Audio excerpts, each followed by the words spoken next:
Puri dalam pelajaran Bahasa Indonesia.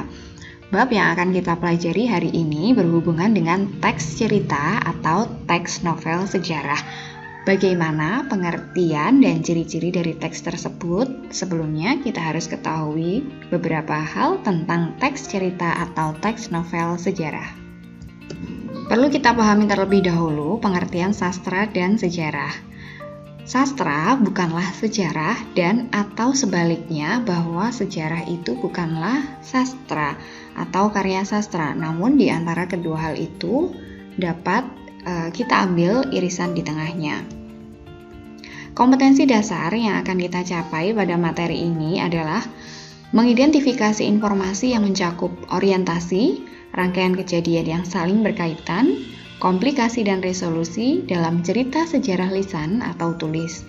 Kemudian, kalian nanti akan mampu mendata informasi penting dalam novel sejarah, menentukan bagaimana struktur teks novel sejarah, dan membandingkan novel sejarah dengan teks sejarah. Sebelum kita mempelajari lebih lanjut, kita perhatikan dulu dua kutipan teks yang disajikan dalam presentasi ini. Pada teks yang bagian pertama, kita baca terlebih dahulu. Dalam teks ini dibahas tentang naik tahtanya Ratu Wilhelmina. Ulang tahun perempuan bernama lengkap Wilhelmina Helena Pauline Mary van Oranje Nassau itu harus dirayakan karena ia adalah ahli waris mahkota kerajaan Belanda. Kebetulan, dia terlahir sebagai putri satu-satunya Raja Willem III dengan Ratu Emma. Maka, begitu ayahnya meninggal di usia 73, pada 23 November 1890, dia menjadi orang nomor 1 di Belanda. Meski kekuasaannya diwalikan pada ibunya hingga 31 Agustus 1898, karena usianya baru 10 tahun, status Wilhelmina sebagai orang nomor 1 tidak terbantahkan. Kalau menurut kalian, ini merupakan teks sejarah atau novel sejarah dilihat dari penuturan narasi dan peristiwanya? Bandingkan dulu dengan kutipan teks bagian yang kedua. Dalam teks ini disebutkan penulisan, dan sekarang seluruh Jawa berpesta pora. Mungkin juga seluruh Hindia Belanda, triwarna berkibar yang di mana-mana.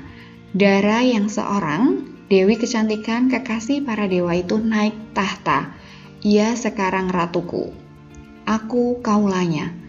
Tepat seperti cerita Jufro Magda Peters tentang Thomas Aquinas, ia adalah Sri Ratu Wilhelmina. Tanggal, bulan, tahun, dan kelahiran telah memberikan kesempatan pada astrolog untuk mengangkatnya jadi ratu dan menjatuhkan aku jadi kaulanya.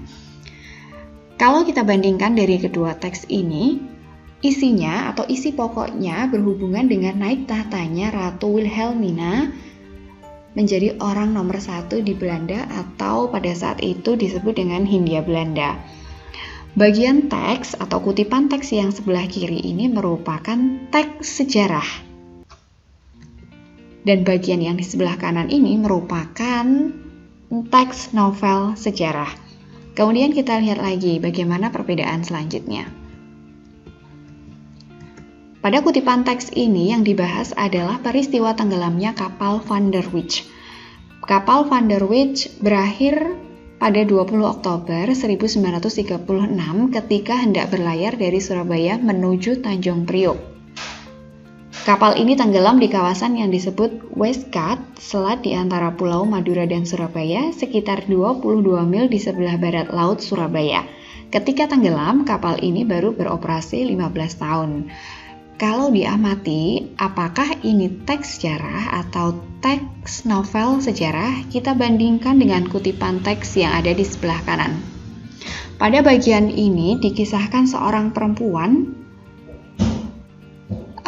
yang naik di sebuah kapal, yaitu kapal Van der Wijk, dan naasnya kapal itu pun tenggelam. Kemudian kalau kita lihat sumbernya, kutipan teks sebelah kiri ini adalah teks sejarah atau peristiwa sejarah yang benar-benar terjadi. Kemudian bagian teks yang sebelah kanan ini adalah novel sejarah.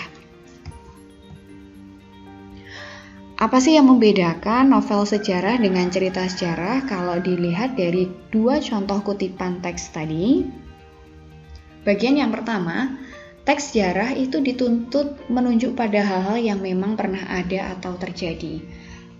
Secara garis besar, bisa kita amati bahwa teks sejarah itu berasal dari sebuah fakta atau peristiwa yang pernah benar-benar terjadi. Tetapi ketika kita melihat novel sejarah, teks tersebut menggambarkan sesuatu yang tidak pernah ada, atau semuanya bersumber pada rekaan. Rekaan itu artinya fiksi atau tidak pernah benar-benar terjadi peristiwanya. Artinya, ada dua hal yang perlu kita amati dari perbedaan mendasar dua teks ini. Teks sejarah berdasar dari fakta dan novel sejarah bersumber pada rekaan. Kemudian pada bagian kedua, pada teks sejarah, sejarawan terikat pada keharusan, yaitu bagaimana sesuatu sebenarnya terjadi di masa lampau. Artinya, peristiwa sejarah tidak dapat ditambah atau direka. Tidak pernah bisa direkayasa, ditambahi atau dikurangi peristiwanya. Kemudian ada lagi, kalau novel sejarah, novelis sepenuhnya bebas untuk menciptakan dengan imajinasinya mengenai apa, kapan, di mana, dan siapa. Karena kita kembali bahwa novel sejarah itu sifatnya adalah rekaan atau fiksi. Kemudian yang ketiga, hubungan antara fakta satu dengan fakta lain perlu dikonstruksi. Paling sedikit hubungan topografis dan kronologisnya dapat dilacak eksistensinya di masa lampau. Artinya, sebuah peristiwa atau cerita sejarah harus ada bukti-bukti fisiknya supaya dapat dicek kebenarannya di masa lampau. Tetapi novel sejarah tidak seperti itu. Faktor perekayasaan pengaranglah yang mewujudkan cerita sebagai suatu kebulatan atau koherensi dan sekali-sekali ada relevansinya dengan situasi sejarah. Artinya, tidak harus semua peristiwa yang digambarkan dalam novel sejarah itu harus sama persis dengan peristiwa sejarahnya. Tapi paling tidak ada satu atau dua bagian peristiwa yang berhubungan dengan peristiwa sejarah yang sebenarnya. Sejarawan sangat terikat pada fakta mengenai apa, siapa, kapan, dan di mana. Artinya, peristiwa yang dilukiskan dalam teks sejarah tidak dapat digambarkan tanpa melihat peristiwa yang sebenarnya terjadi di lapangan. Tetapi dalam novel sejarah, pengarang sama sekali tidak terikat pada fakta sejarah. Pengarang bisa menciptakan apapun, semuanya dapat berupa fiksi tanpa ada keterkaitan dengan fakta sejarah tertentu. Jadi pengarang tidak memerlukan bukti, berkas, atau saksi mengenai peristiwa-peristiwa yang ia lukiskan dalam sebuah novel. Kemudian dalam teks sejarah, pelaku-pelaku, hubungan antar mereka, kondisi dan situasi hidup, dan masyarakat semuanya itu memang harus sesuai dengan kenyataan yang terjadi. Tetapi dalam novel sejarah, pelaku, hubungan, kondisi, situasi, dan masyarakat semuanya merupakan hasil imajinasi pengarang.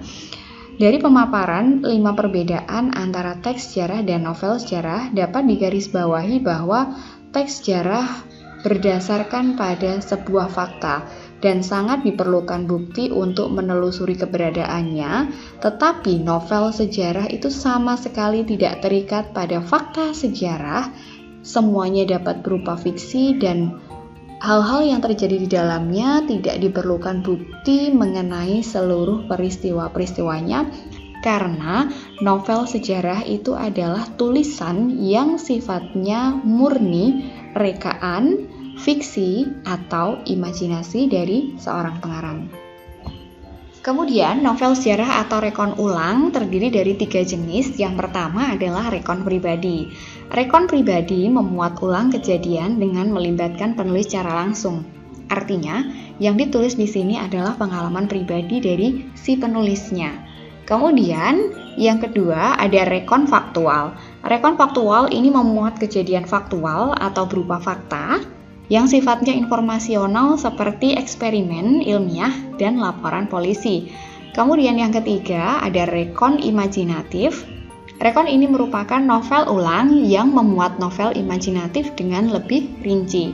Berarti posisi novel sejarah itu termasuk di dalam rekon imajinatif karena ini merupakan novel ulang yang kejadiannya berupa imajinasi dari si pengarangnya. Kemudian perlu kita ketahui bahwa novel sejarah merupakan novel ulang yang sifatnya imajinatif. Ingat, imajinatif itu berarti berdasarkan rekaan atau fiksi yang dituliskan oleh pengarangnya. Kemudian, novel ini didasarkan atas fakta sejarah. Ingat, novel sejarah bukan peristiwa sejarah, tetapi karya ini ditulis berdasarkan satu peristiwa atau fakta sejarah. Jadi dalam sebuah kejadian sejarah, ada sisi lain yang diulas oleh si pengarang, memunculkan sesuatu peristiwa yang sifatnya tidak benar-benar terjadi.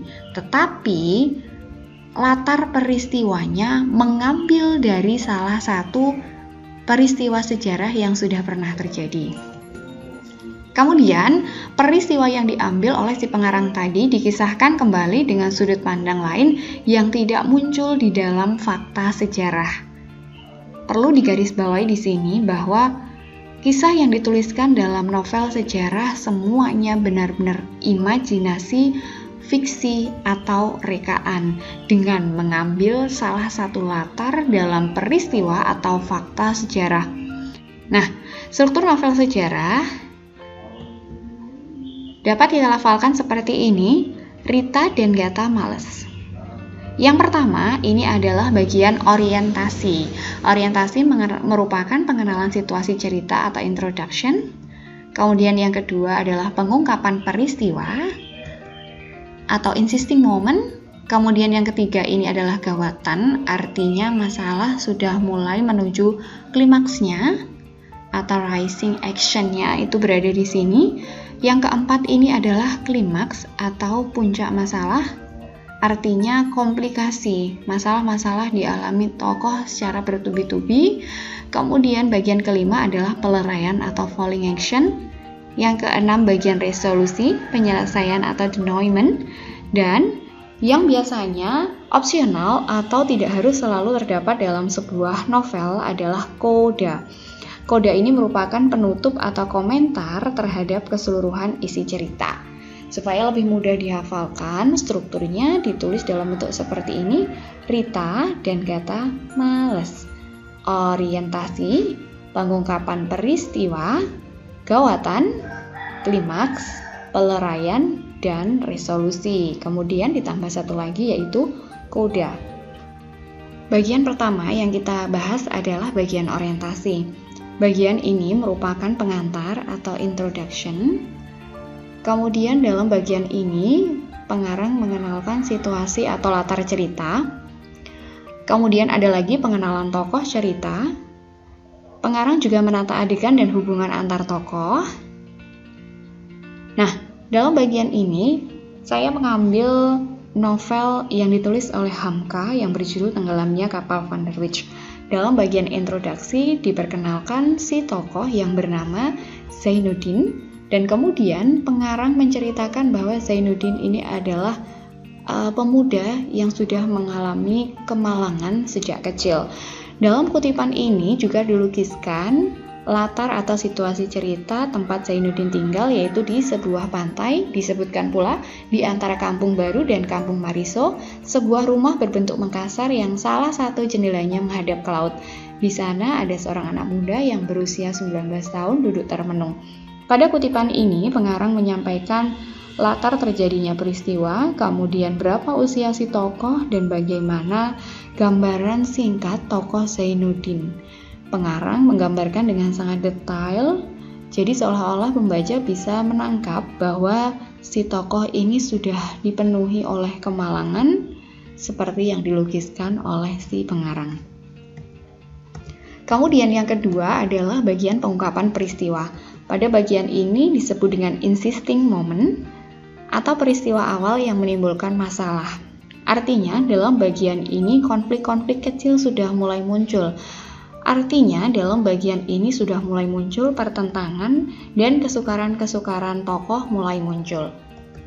Dalam novel Tenggelamnya Kapal Van der Wijk dikisahkan bahwa Zainuddin itu menyukai seorang perempuan yang bernama Hayati. Tetapi Zainuddin harus mengurungkan kembali niatnya untuk meminang gadis pujaannya karena dia merasa bahwa dia adalah seorang yang tidak pantas. Dia bukan golongan dari bangsawan seperti Hayati. Dia hanya laki-laki atau pemuda yang tidak bersuku, tidak berhindu. Dia merasa bahwa dia adalah anak orang terbuang dan tak dipandang sah dalam adat Minangkabau. Kemudian di sini sudah mulai muncul pertentangan-pertentangan, konflik-konflik kecil yang nanti akan menimbulkan konflik-konflik yang lebih besar lagi. Dalam kutipan ini juga ditunjukkan bahwa lebih baik Zainuddin melupakan keinginannya untuk mempersunting Hayati.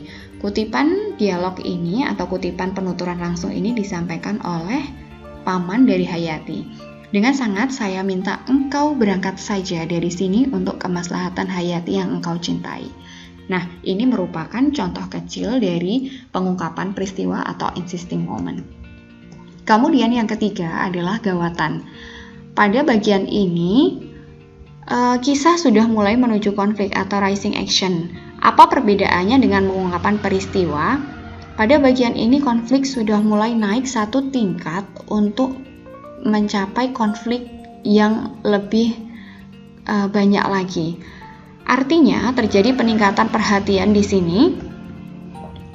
Kalau ada kegembiraan, kehebohan, ini akan dilukiskan secara berlebihan sehingga menyebabkan bertambahnya kesukaran tokoh. Konflik-konflik yang dialami tokoh bertambah lagi pada bagian ini.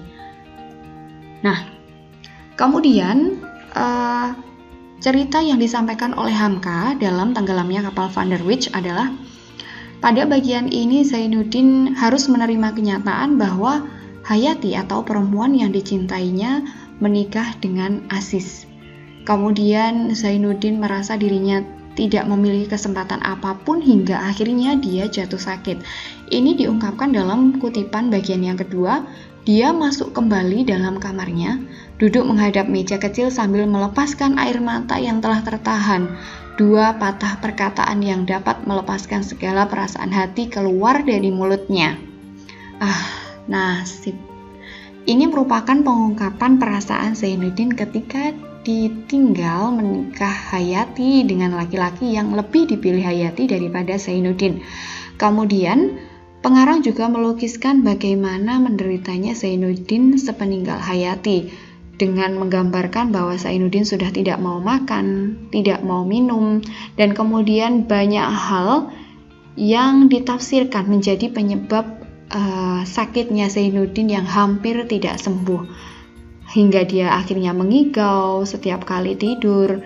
Dan di sini juga dilukiskan secara gamblang oleh pengarang bahwa salah satu atau sebab utama yang menyebabkan semua pesakitan yang dialami oleh Zainuddin adalah tentang Hayati atau gadis kecintaannya. Kemudian pada bagian keempat, ini merupakan bagian puncak masalah atau masalah yang dialami oleh si tokoh-tokoh dalam novel yang dilukiskan. Artinya, terjadi perubahan nasib tokoh. Bisa jadi dalam bagian ini tokoh mengalami nasib yang benar-benar berbeda dari yang diawali sebelumnya. Nah, dari penuturan yang sebelumnya, Zainuddin melepaskan semua kegelisahan hatinya dengan merantau pergi ke tanah Jawa. Kemudian ia berusaha untuk mengubah nasibnya. Dan pada suatu hari, tanpa tidak sengaja, dia harus dipertemukan kembali dalam keadaan yang sudah berbeda.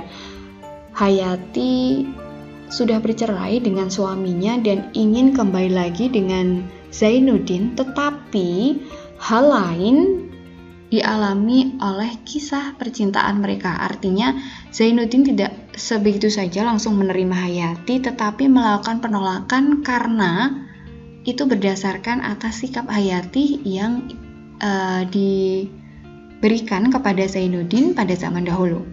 Ini muncul sekali dalam kutipan novel ini. Mengapa engkau telah menjawab sekejam itu kepadaku, Zainuddin? Ini adalah percakapan yang disampaikan Hayati kepada Zainuddin. Lekas sekalilah pupus hatimu keadaan kita. Jangan kau jatuhkan kepada hukuman yang begitu ngeri. Kasihanilah seorang perempuan yang ditimpa celaka berganti-ganti ini. Artinya apa? Dalam kutipan novel ini, Hayati ditimpa kemalangan yang bertubi-tubi setelah menikah dengan Aziz. Ternyata laki-laki yang dipilihnya itu bukan seorang laki-laki yang baik dan malah menceraikannya. Kemudian Zainuddin mulai terpancing emosinya dan dia pun menjawab apa yang diungkapkan oleh Hayati dengan seperti ini. Zainuddin mengungkapkan bahwa perempuan itu hanya selalu mengingat kekejaman seorang pada dirinya, walaupun kecil, tetapi dia melupakan kekejamannya pada orang lain.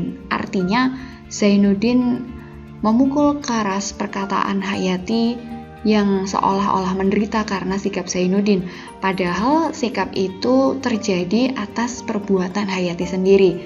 Zainuddin menegaskan bahwa Hayati sudah meninggalkannya dan menikah dengan orang lain. Pada bagian klimaks ini terjadi pergulatan besar, artinya puncak masalah terjadi di sini. Zainuddin melukiskan bahwa bukanlah sikapnya yang kejam, tetapi sikap Hayati yang kejam sebagai seorang perempuan. Itu bisa nampak sekali di sini. Penolakan-penolakan yang dialami oleh Zainuddin sehingga membuat hatinya sangat sakit. Bukankah engkau minta di dalam suratmu supaya cinta kita kala itu dihilangkan dan dilupakan? Nah, dari peristiwa ini akhirnya sebagai seorang sahabat, Zainuddin tidak mau lagi menampung Hayati di rumahnya dan meminta Hayati untuk pulang kembali ke Minangkabau dengan menumpang kapal yang sudah disiapkan oleh Zainuddin, yaitu kapal Van der Wijk. Kemudian bagian kelima adalah peleraian atau falling action. Bagian ini pengarang memberikan pemecahan dari semua peristiwa yang terjadi atau bagian-bagian sebelumnya. Pada bagian sebelumnya, ketika Hayati menumpang kapal Van der Wijk, naas kapal itu mengalami sebuah kecelakaan. Dari klimaks atau puncak masalah itu ada satu peleraian yang membuat si tokoh merasa menyesal.